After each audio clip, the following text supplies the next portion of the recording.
मेरे आका सल्लल्लाहु अलैहि वसल्लम ने इरशाद फरमाया दुआ की उम्मत के लिए, मौला अल्लाहुम्मा बारिक li उम्मती फी बुकूरिहा, मेरी उम्मत जो सवेरे सवेरे काम करे ना उसमें बरकत अता फरमा, उसमें बरकत अता फरमा।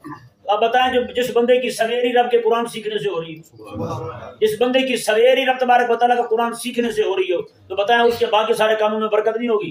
जिसके सवेरे के काम में बरकत हो गई है, जिस बंदे को सवेरे उठते ही ये फिक्र लाए को यार मैं अल्लाह तबारक व तआला का कुरान सीखूंगा, मैं तफसीर सीखूंगा, अल्लाह तबारक व तआला का दीन सीखूंगा, तो बताएं अल्लाह तबारक व तआला क्या अजर अता फरमाएगा उस बंदे। इसलिए सवेरे सवेरे उठते हुए सबसे पहली फिक्री बंदे के दिल में यही आनी चाहिए, वुजू करूंगा, नमाज पढ़ूंगा, कहीं नमाज न रह जाए, दर्स सुनूंगा, कहीं दर्स न रह जाए मेरा। यही फिक्र जो है ना जिस बंदे के दिल में आ गई है, और आका अलैहिस्सलाम की दुआ लेने का बड़ा जबरदस्त तरीका है।